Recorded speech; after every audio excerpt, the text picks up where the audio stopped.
ఈ సమయంలో దేవుని యొక్క వాక్యాన్ని మనం జ్ఞాపకం చేసుకుందండి. మహాగణుడును మహోన్నతుడు నిత్య నివాసి అయినటువంటి దేవుని యొక్క మాటలు మనం జ్ఞాపకం చేసుకున్నట్లయితే 127వ కీర్తన 3వ వచనంలో దేవుని వాక్యము మనకు ఈ విధంగా సెలవిస్తుంది. ఏమని సెలవిస్తుందంటే, కుమారులు యెహోవా అనుగ్రహించు స్వాస్థ్యము, గర్భఫలము ఆయనిచ్చు బహుమానమని దేవుని యొక్క వాక్యం మనకు తెలియజేస్తూ ఉంది. ఈ మాటలు మనం చాలా జాగ్రత్తగా గమనించినట్లయితే, ఈ భూమి మీద నివాసం చేస్తున్నటువంటి ప్రతి ఒక్కరు కూడా ఒంటరిగా ఉన్నప్పుడు ఏకాంగులని సంసారులుగా చేయువాడు దేవుడు. అలాగే మనం గమనించినట్లయితే వారు ఒంటరిగా ఉన్నప్పుడు వారు వివాహ వ్యవస్థలో ఏర్పడిన తర్వాత పెద్దలుగా తల్లిదండ్రులుగా వారు ఏం ఆలోచిస్తారంటే ఇలాగ ఆలోచిస్తారు, వివాహం అయింది కదా, మరి నా కుమారుడికి లేదా నా కోడలకు పిల్లలుంటే బాగు అని ఆలోచన చేస్తూ ఉంటారు. అయితే ఇక్కడ ప్రాముఖ్యంగా ఒక విషయాన్ని గమనించాలి. ఇదేదో భార్యాభర్తలు వారి యొక్క ధర్మాన్ని చేయటాన్ని బట్టి,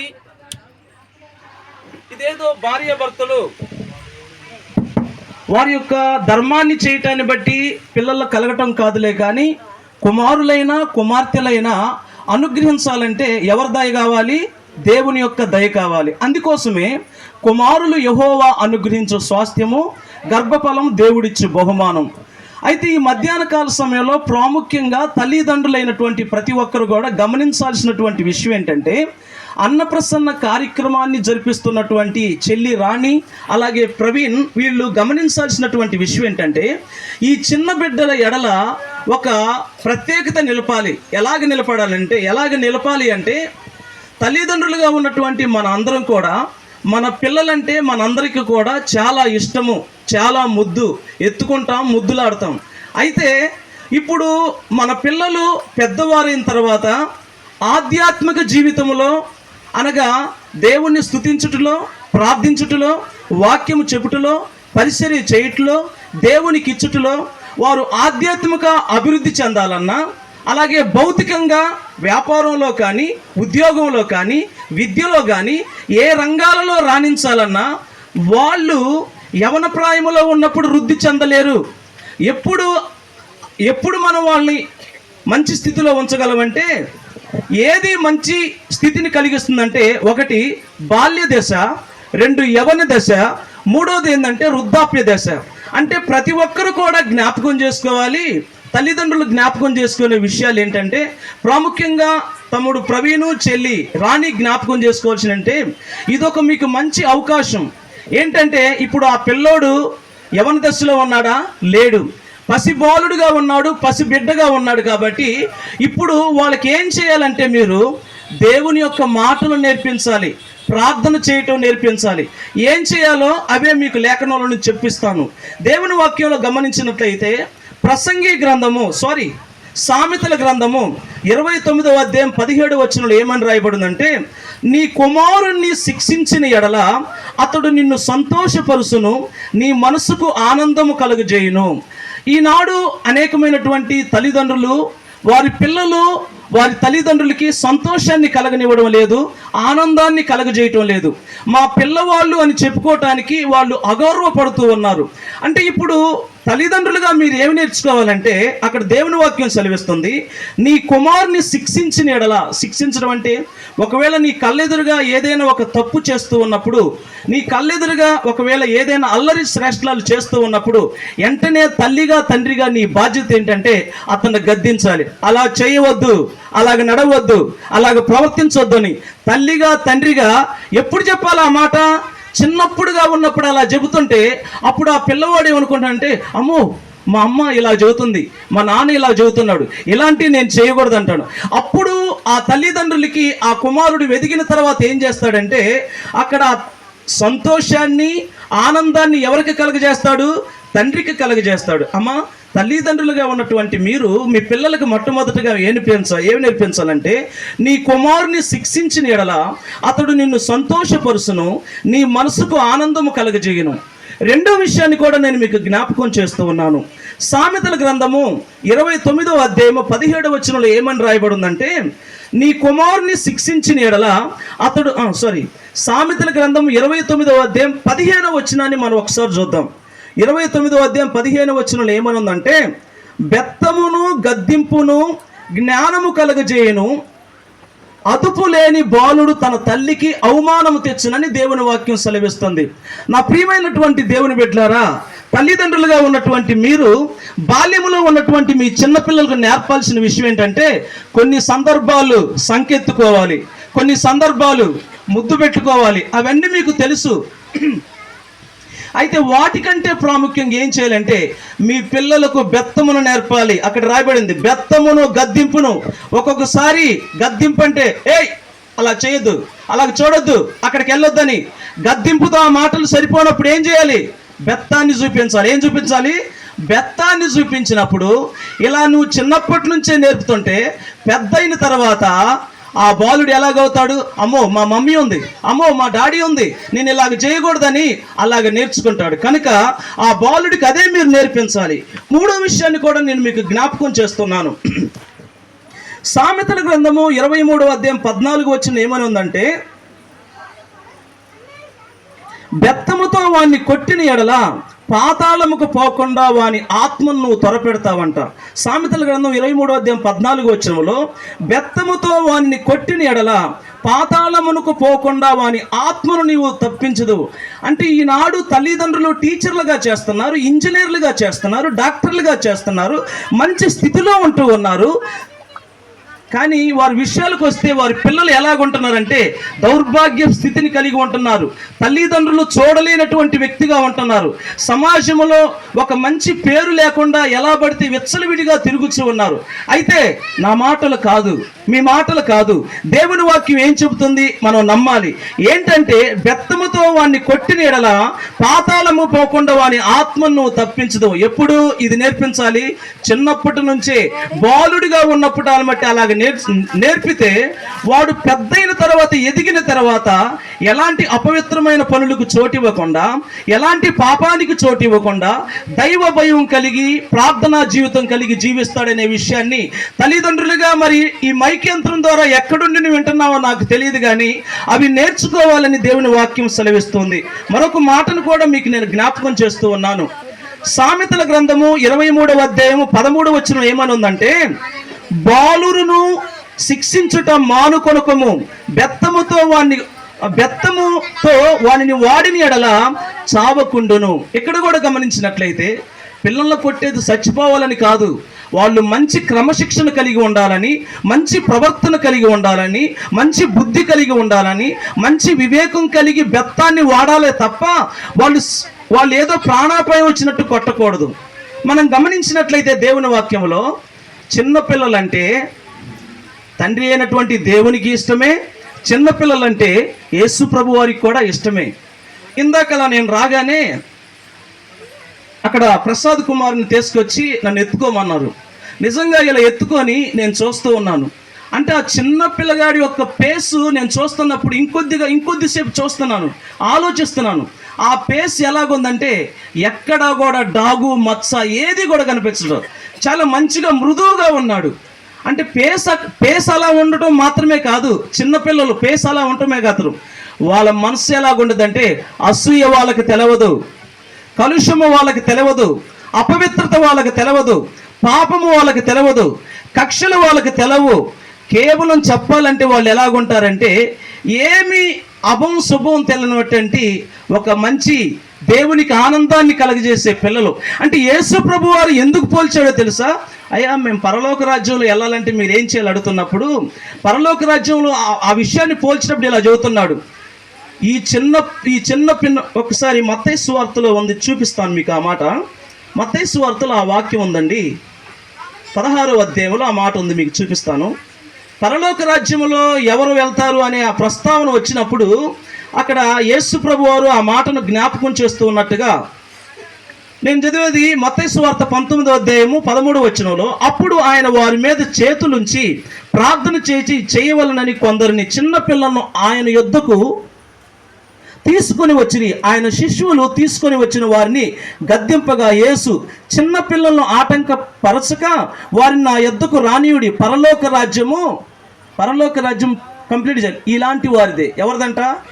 చిన్నపిల్లలు లాంటివి. అంటే చిన్నపిల్లలకి ఏం తెలుసు? ఏవి కూడా తెలియదు. కక్షలు కానీ, పగలు కానీ, ద్వేషం కానీ, అసూయ కానీ ఏమీ తెలియదు. వాళ్ళు ఒక రకంగా చెప్పాలంటే వాళ్ళు పరిశుద్ధంగా జీవిస్తున్నారు.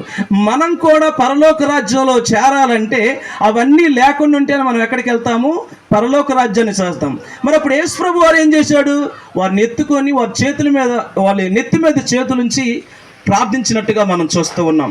కనుక ప్రియమైనటువంటి దేవుని బిడ్డలారా, ఈ కార్యక్రమాన్ని ఏర్పాటు చేసినటువంటి తమ్ముడు ప్రవీణ్, సిస్టర్ చెల్లికి కూడా, రాణికి కూడా నేను తెలియజేసే విషయం ఏంటంటే, తల్లిదండ్రులుగా మీరు నేర్చుకున్నటువంటి ప్రార్థన, మీరు కలిగి ఉన్నటువంటి దైవభక్తి, మీరు కలిగి ఉన్నటువంటి దైవ భయాన్ని మీ పిల్లలకు కూడా నేర్పించాలి. ఎంతమంది ఈ మాటలు వింటున్నారో నాకు అర్థం అవట్లేదులే, కానీ నా సొంత మాటలు నేను చెప్పడం లేదు, దేవుని వాక్యాన్ని మీకు వినిపిస్తున్నాను.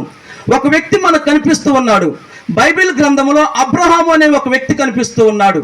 ఆయన దేవుని యందు భయభక్తులు కలిగిన వాడు. తన తల్లిదండ్రులను విడిచిపెట్టాడు, బంధువుల్ని విడిచిపెట్టాడు, తన దేశాన్ని కూడా విడిచిపెట్టాడు. దేవుడు ఎల్లమన్న స్థలానికి వెళ్ళాడు. దేవుని యొక్క మాటకు విధేయుడయ్యాడు.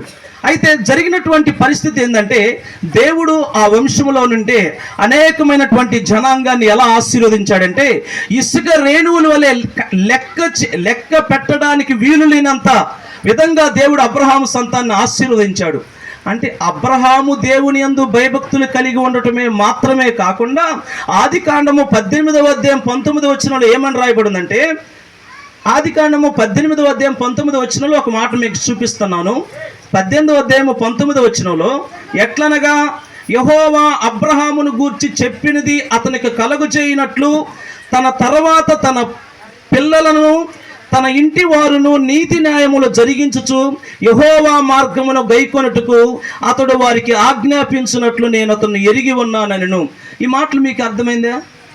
అంటే అబ్రహాము దేవుని యందు భయభక్తులు కలిగి ఉండటమే మాత్రమే కాకుండా, దేవుని యందు మరి విధేయత కలిగి జీవించడమే మాత్రమే కాకుండా, తండ్రిగా ఆయన ఏం ఫ్యూచర్ ప్లాన్ వేసాడో తెలుసా? నేను వెళ్ళిపోయిన తర్వాత నా పిల్లలు దౌర్భాగ్యులని పిలువబడకూడదు. నేను వెళ్ళిపోయిన తర్వాత నా పిల్లలు ఒక క్రమాన్ని లేనివారుగా పిలువబడకూడదు. నేను వెళ్ళిపోయిన తర్వాత సమాజానికి ఒక చెడు పేరు తెచ్చేవారుగా ఉండకూడదు. నేను ఏ భక్తి అయితే కలిగి ఉన్నానో, ఎలాంటి ప్రార్థనా జీవితాన్ని కలిగి ఉన్నానో, అదే విధంగా అదే ప్రార్థనా జీవితాన్ని, నా భక్తిని, విశ్వాసాన్ని నేను కాపాడుకున్నాను. నా తర్వాత తరతరాలుగా నా పిల్లలు కూడా అదే పేరు పెట్టాలని ఏం చేశాడంటే ఆయన కలిగి ఉన్నటువంటి దైవ భయాన్ని, భక్తిని ఎవరికి నేర్పించాడంట? తన పుట్టబోయే బిడ్డలకు నేర్పించాడంట. ఎవరికి నేర్పించాడు? తన పుట్టబోయే బిడ్డలకు నేర్పించాడు. అలా నేర్పిస్తున్నాడా లేదని ఎవరు చూశారంట? ఆకాశములోని తండ్రి అయినటువంటి దేవుడు చూశాడు. కాబట్టి అబ్రహాము అందుకోసం విశ్వాసులకు తండ్రి అయ్యాడు, వాగ్దాన దేశాన్ని స్వతంత్రించుకున్నాడు. అలాగే దేవునికి స్నేహితుడైనట్లుగా మనం చూస్తూ ఉన్నాం.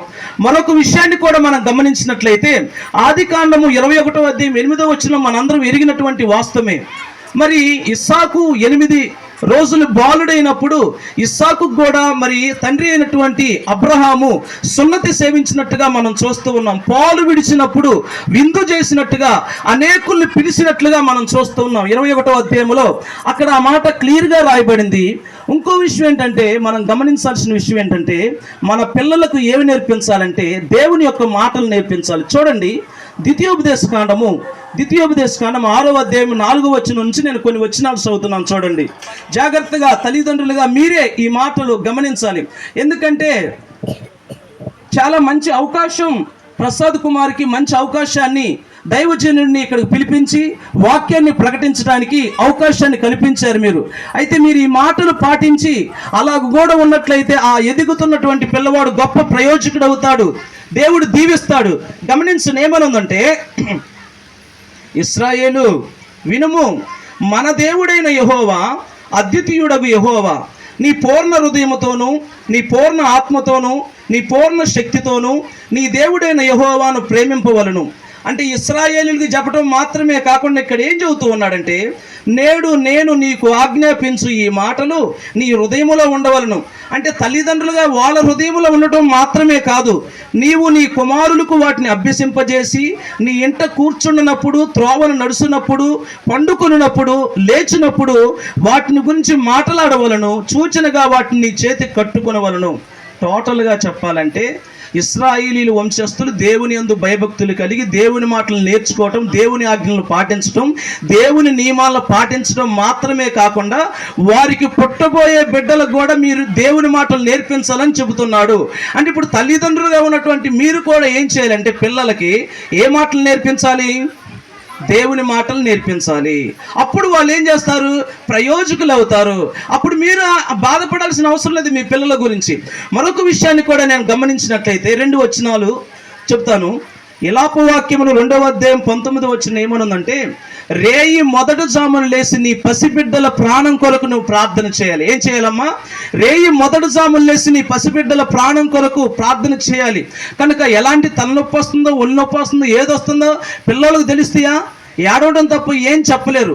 కనుక ఆ ఎదుగుతూ ఉన్నటువంటి బిడ్డకి దేవుని యొక్క కాపుదల కావాలి, దేవుని యొక్క దయ కావాలి. కాబట్టి తల్లిగా తండ్రిగా రేయి మొదటి జాములు లేసి, అయ్యా కుమారుని బహుమానంగా ఇచ్చావు, వాడు వెదగాలయ్యా, మంచిగా చదువుకోవాలి, మంచి అభివృద్ధి పొందాలి, ఆధ్యాత్మికంగా భౌతికంగా మంచి ప్రయోజకుడు కావాలని నీ కన్నీటిని కార్చాలి. ఎవరి నిమిత్తం అంటే నీకు అనుగ్రహించినటువంటి బహుమానం, నీకు అనుగ్రహించిన బహుమానం నిమిత్తం కన్నీటిని కార్చాలి. చివరగా మనం గమనించినట్లయితే పేతురు రాసినటువంటి మొదటి పత్రిక దేవుని వాక్యం ఈ విధముగా సెలవిస్తుంది.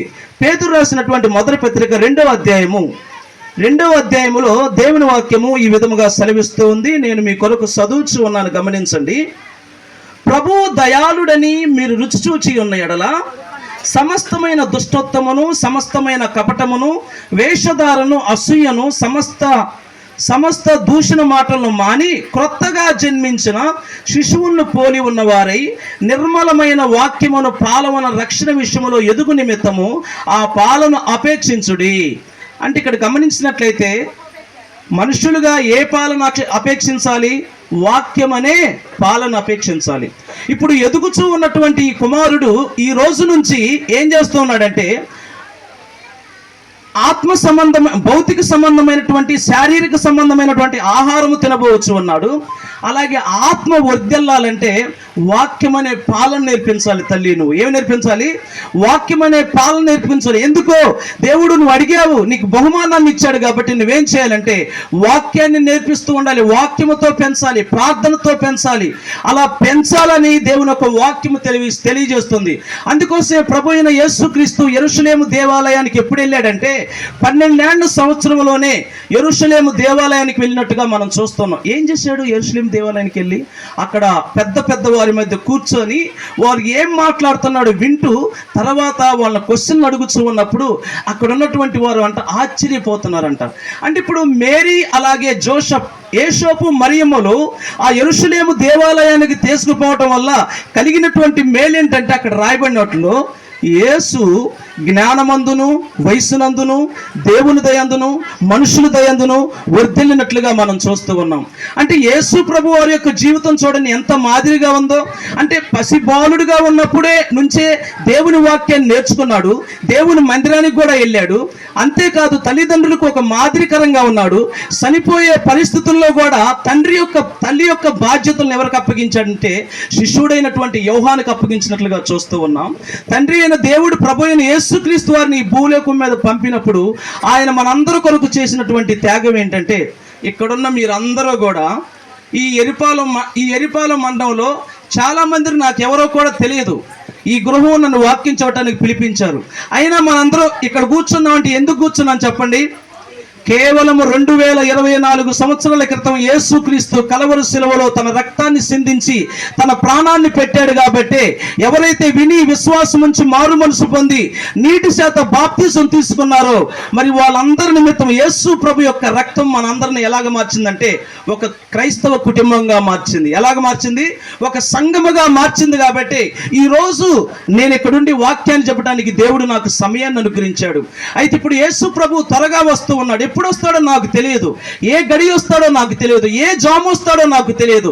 అయితే మనందరం కూడా ఎలాగుండాలంటే, రక్షించబడినటువంటి మనము బుద్ధి కలిగిన కన్యకల వలె డ్యూటీల్లో నూనెలు ఆరిపోకుండా పరిశుద్ధ జీవితం కలిగి, ప్రార్థనా జీవితం కలిగి మనం జీవించినట్లయితే ఒకప్పుడు యేసు ప్రభు వారు వచ్చే ఆ సమయం ఆసన్నమవుతుంది.